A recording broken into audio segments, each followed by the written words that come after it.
Setiap kisah pasti diakhiri dengan bahagia ataupun sedih. Dalam episode kali ini, teror sang penunggu akan berkisah tentang akibat melakukan pesugihan tuyul.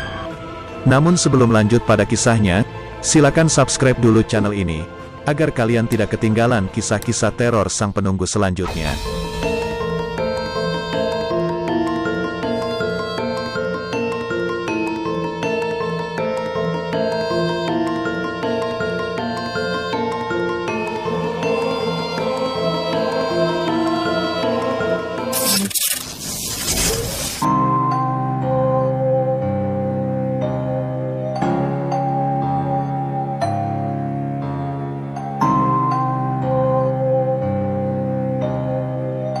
Akibat melakukan pesugihan tuyul, beginilah kondisi jenazah sang pelaku pesugihan sebelum dimakamkan.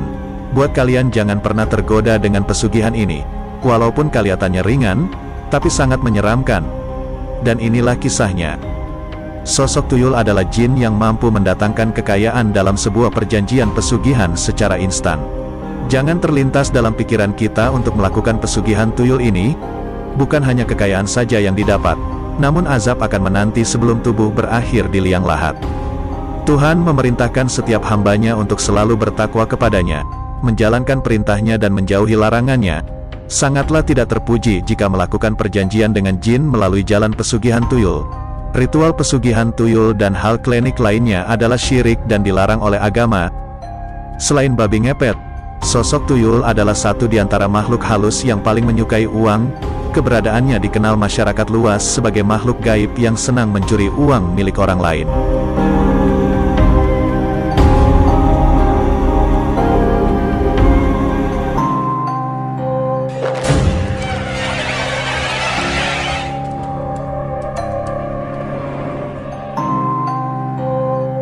Salah satu pelaku pesugihan yang nekat melakukan pesugihan ini adalah perantau asal Jawa Tengah, yang tengah bekerja di sekitaran Jakarta Timur.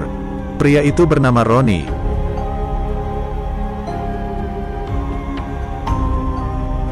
Roni merasa malu karena 5 tahun berada di Jakarta belum mendapat kesuksesan yang diinginkannya. Karena tuntutan hidup dan beberapa target yang ingin dicapai secara cepat, ia pun memutuskan untuk memelihara tuyul. Singkat kisah, hanya dalam waktu 2 tahun saja, Roni telah mendapatkan harta yang cukup melimpah. Di pinggiran Jakarta Timur, ia telah mampu membeli rumah, mobil, hingga memiliki beragam koleksi barang mewah. Tak sedikit wanita yang kagum saat Roni pulang kampung. Dan ia pun akhirnya jatuh hati kepada kembang desa yang kemudian ia dijadikan seorang istri.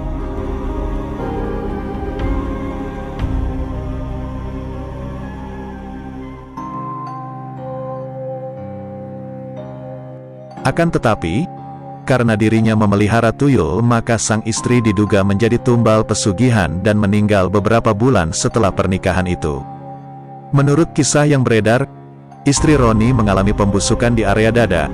Anehnya, dokter tidak menemukan kanker, diabetes, maupun tumor di area pembusukan itu, hingga tubuhnya semakin rapuh dan meninggal dunia. Roni yang merasa hidupnya telah sempurna, kini merasa terpukul atas kepergian wanita yang dicintainya meninggal secara tragis dengan mata terbuka seolah ketakutan melihat sesuatu.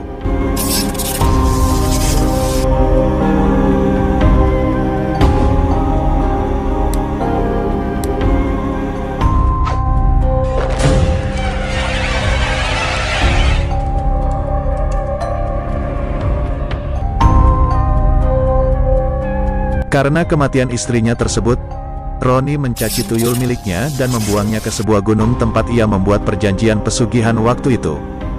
Beberapa bulan setelah membuang tuyul tersebut, rumah, tempat usaha, dan berbagai kendaraan yang dimilikinya ludes terbakar di lahap si jago merah. Harta habis, semua kekayaan pun ludes.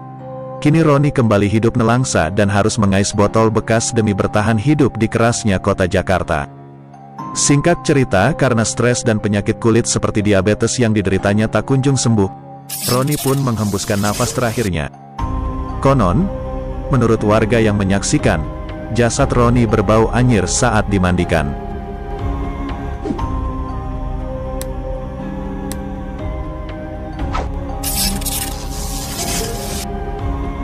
Begitulah sekelumit kisah tentang pelaku pesugihan tuyul.